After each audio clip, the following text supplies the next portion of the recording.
Hello and welcome to the West Asia Post. I'm your host, Ghadi Francis, and this is our weekly show where we bring you all things West Asia, one of the world's most volatile regions. This week we have a lot lined up for you, from migration in Israel to Mercury heat waves. But before we dive in, let's take a quick look at what's making the headlines. Iranian Foreign Minister visits Riyadh, holds talks with his Saudi counterpart, discuss cooperation as both regional heavyweights seek to overcome past hostility. Syrian President Bashar al-Assad passes decree raising the pay for civil servants and pensioners by 100%, but the government alongside lifted fuel subsidies, possibly worsening the already bad cost of living crisis.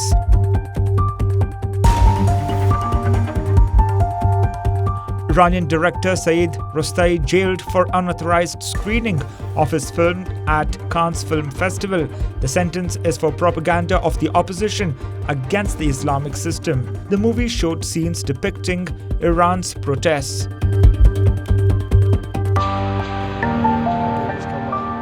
Brazil forward Neymar enters the Saudi Professional League. He signed for Al Hilal from French champions Paris Saint-Germain. Financial details were not disclosed, but the transfer was reported to be for a fee of about $98 million, plus add-ons and subject to a medical test. Amid highly increasing street action, many young professionals are leaving Israel. They are fleeing from the hard right rule. Now, some are going after new opportunities, but many are running away from legislation that goes against the basis of democracy. Now, this is not us saying it. This is according to the results of a leading poll in Israel itself. Take a look.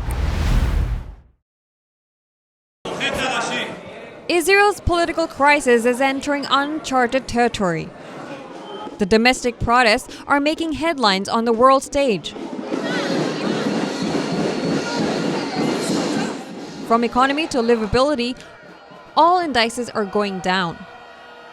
And now, a rising number of Israelis are actively mulling relocation, not to a different locality or suburb, but out of the country altogether.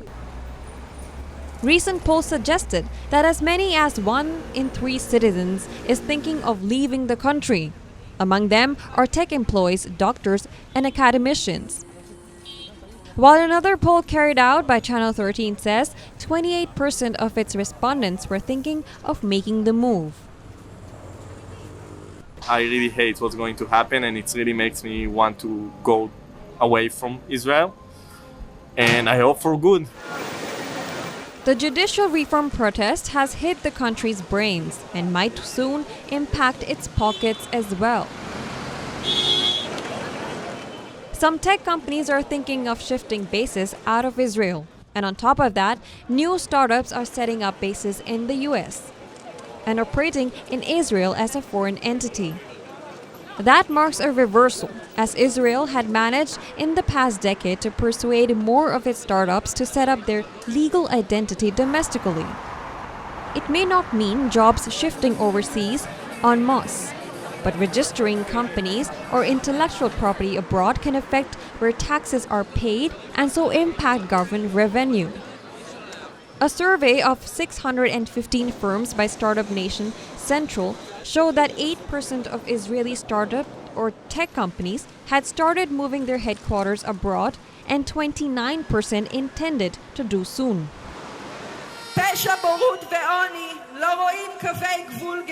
Now, it all comes as landmark protests continue in Israel against the government's proposed judicial overhaul. Protesters believe the reform endangers democracy. However, Israel's hardline governing coalition argues that its actions enhance democracy by fixing a judicial system in which elected politicians are too easily overruled. While the demonstrators still hope new laws can be overturned, many admit that immigrating is something they or those close to them have thought about. If you look at recent history, the debate around relocation due to political reasons have come up in recent times, but people rarely follow through. United States witnessed a similar trend after the election of Donald Trump, when many Americans who had initially threatened to move abroad abandoned their efforts. But observers believe for Israel it might be a different story. The political turmoil has stoked regional tensions. The society now stands more divided than ever. Now this is Beirut. 17 years ago, on a day like today, a 33-day war with Israel ended. Now, while some see as it was inconclusive, in Lebanon it is hailed as the history of victory. Hezbollah hails it as one. Well, for once, it was the first time in the Arab-Israeli conflict that Israel doesn't take any part of the Lebanese border. 17 years later, today, the tensions are still high and the risks of war are still there. Take a look.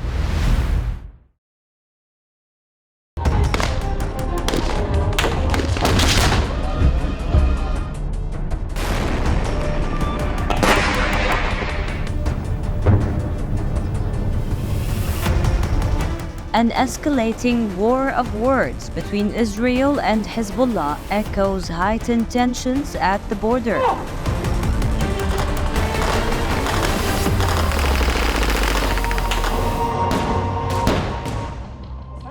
In the last few weeks, the two sides have vowed to send each other to the Stone Age in case of conflict. They are even preparing for a possible conflict, despite denying seeking one in public. Israel and Hezbollah are foes of the past, and for almost 2 decades, the two has avoided war across the Lebanese-Israeli frontier. This frontier that witnessed deadly clashes 17 years ago. Until recently, a sense of calm prevailed in the region, except for a few instances of cross-border skirmishes.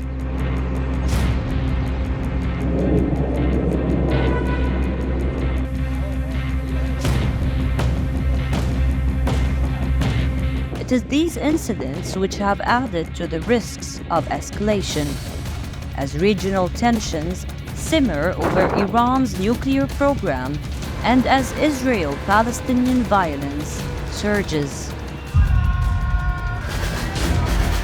On the other hand, there is Israel, marred by its domestic troubles, fears that the judicial reform row might embolden its enemies, and it views Hezbollah among them.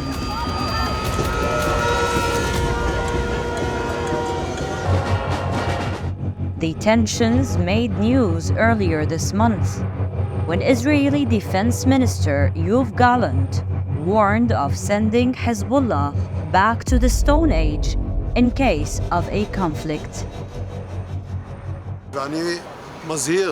I warn Hezbollah and Nasrallah not to make a mistake. You have made mistakes in the past and paid hefty prices. If God forbid, an escalation or a warfare incident will be developing here, we will return Lebanon to the Stone Age. We will not hesitate to use all our power and erode every meter of Hezbollah and Lebanon if required. Do not make a mistake.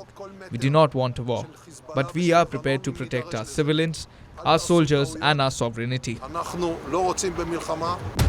The verbal attack did not go unanswered. After a few days, on the anniversary of the war, the group's chief, Hassan Nasrallah, replied. He not only replicated the threat of sending them to the Stone Age, but warned of further repercussions.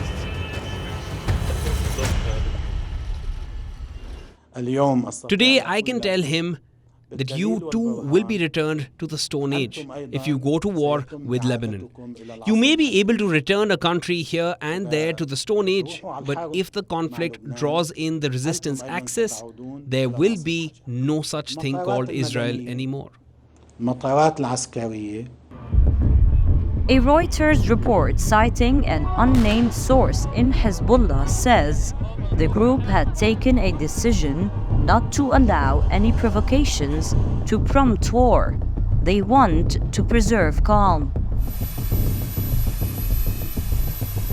Israel sees Hezbollah, founded by Iran's Revolutionary Guards in 1982, as the biggest threat to its borders.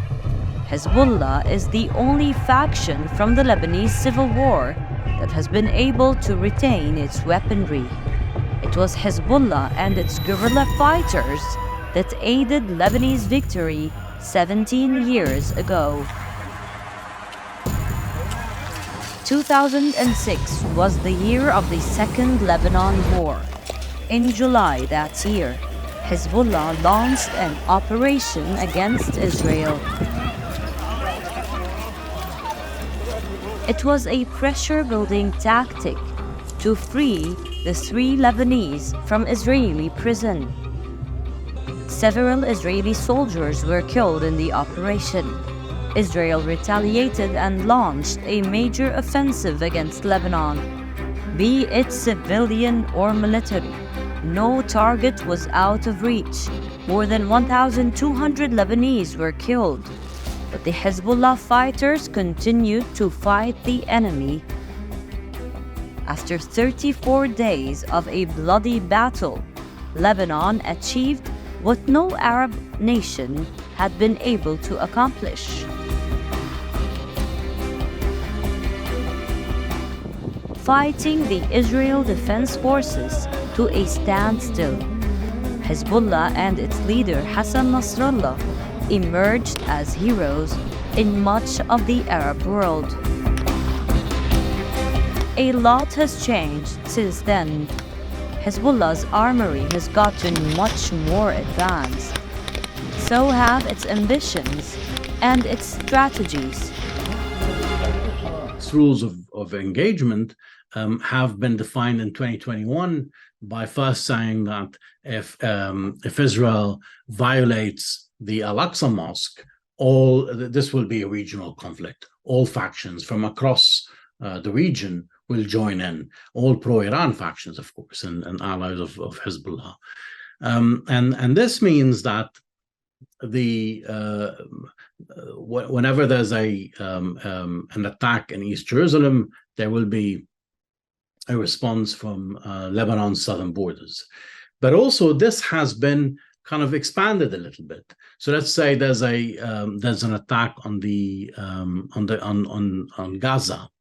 If an attack on Gaza escalates, we will see a response from South Lebanon as well. And I think this will be extended also to the West Bank and Jenin, and also in other places later on. Just like both parties, regional observers are also divided. Some say Israel is in dire need of a war. It needs to forge unity in times of crisis. While others believe that the rebellion from within Israeli military on the issue of judicial reforms leaves the country in a vulnerable spot, which they might be able to make the most of.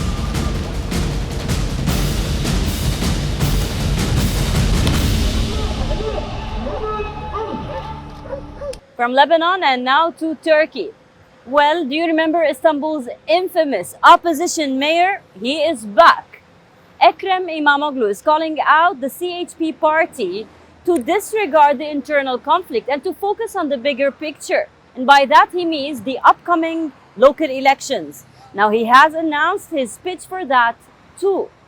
İmamoğlu is saying that he wants the city back and this is his fight. We tell you more. Seni çok seviyoruz Recep Tayyip Erdoğan.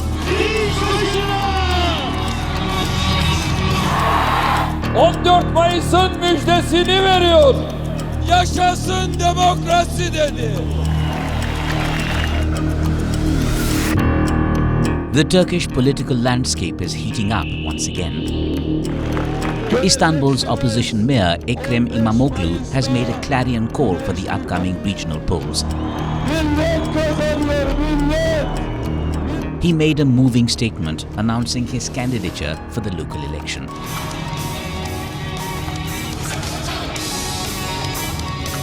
İmamoğlu has urged the opposition to put brakes on infighting, to unite for the sake of the nation.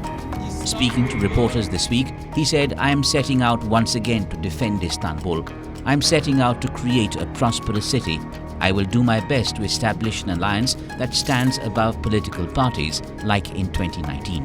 Sana demokrasiye sıkıntı vermek isteyen Imamoglu presided over the opposition's landslide victory in 2019, and whether he will run for a re-election is a question in the minds of many. Cumhuriyet, yaşasın demokrasi dedi. Since the last regional poll, he has emerged as one of President Recep Tayyip Erdogan's main rivals. It was under him that the opposition alliance was able to end the decades-long rule of Erdogan's party.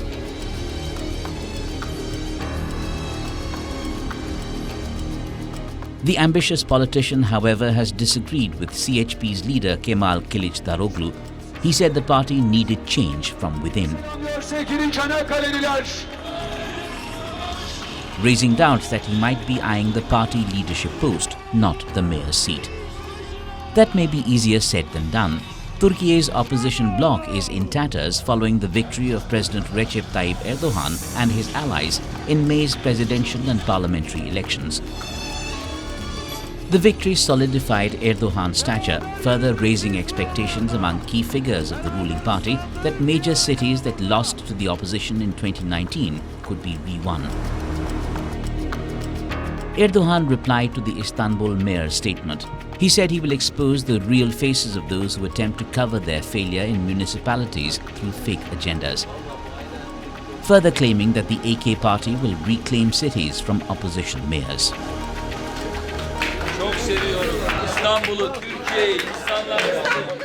For the first time, this heat wave this year is really scorching. People in West Asia are actually baking in the heat. But while most of West Asia is hit, one of the worst hit places is Iraq. Water bodies are drying up. Fishing and tourism are really hit hard. Take a look.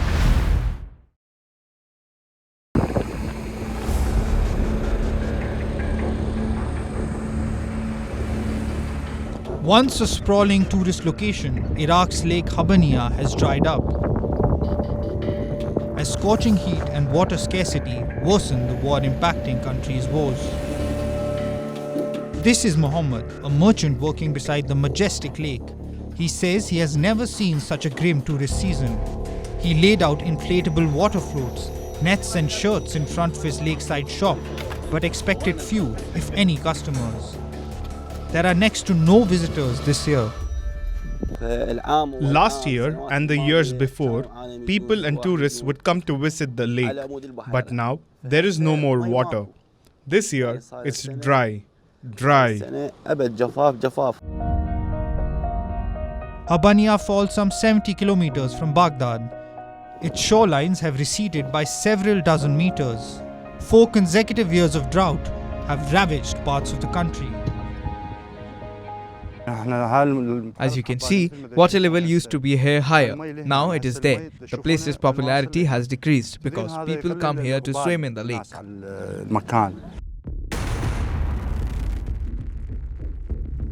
It is not just the touristy lakes that have dried up. The once proliferating fish farms have gone barren. Omar Ziad gazes at the cracked and barren earth where his fish farm once stood. They were lost to water conservation efforts during a devastating 4-year drought. Drastic government measures have restricted water use for several purposes, including crop irrigation. More than 1,500 families earn their living from these farms, whether fish farmers, workers, drivers, people who sell the fuel, or factory owners. From a bird's eye view, the backfilled dry patches of land that replace the ponds are marked out by unpaved roads.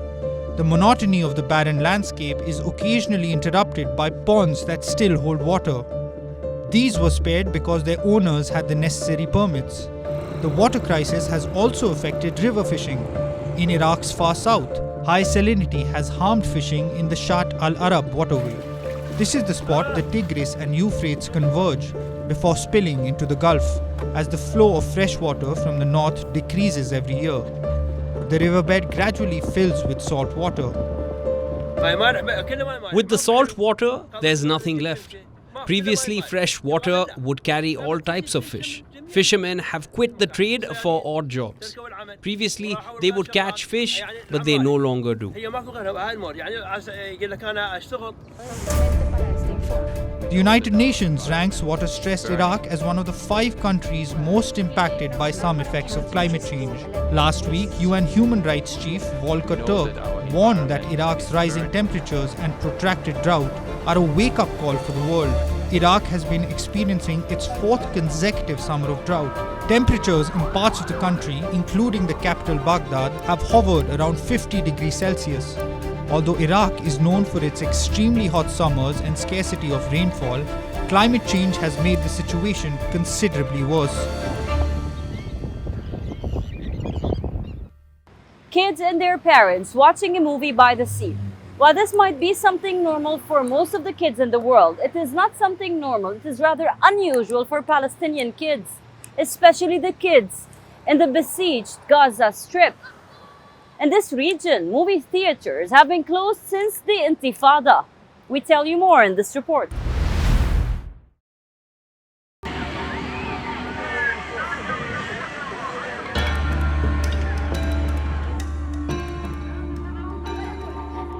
Unaware of the harsh realities of life, these Palestinian kids are spending their evenings watching cartoons by the sea. Along with their parents, the children are attending Gaza's Cinema of the Sea festival.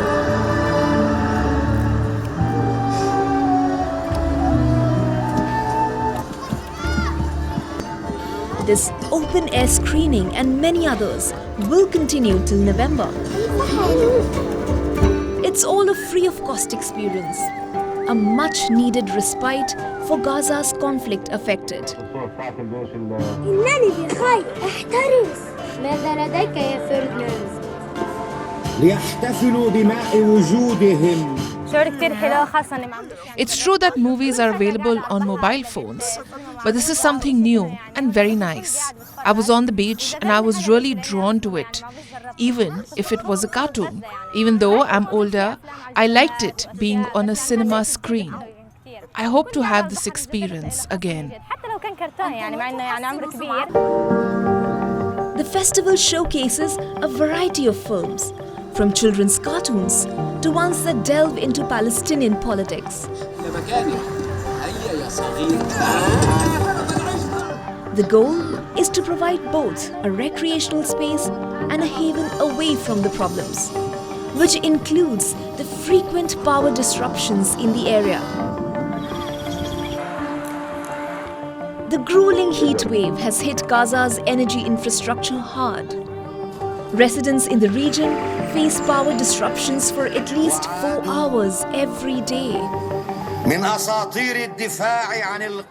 When we talk about cinema in Gaza, it's something new because personally, I'm 35 years old and I've never been to a cinema before. Cinemas have been closed for a long time in Gaza City. Through an initiative, we approached the Cultural Fund under the Ministry of Culture, proposing to create an open-air cinema by the sea with the least possible resources. Through this, we can provide screenings for people by the sea, since it's an open space that many people come during the summer. In the Gaza Strip, movie theaters have been closed for decades now.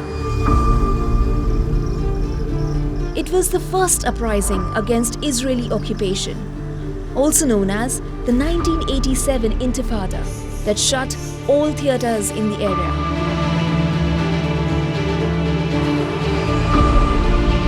The Intifada ended in 1993, but the doors of the movie theaters never reopened.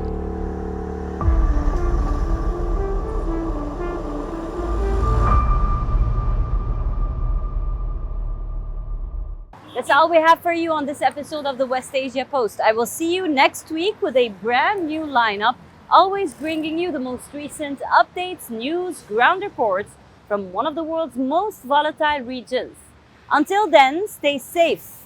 I am your host, Ghadi Francis, signing off from Beirut, Lebanon. And you're watching WION World is One.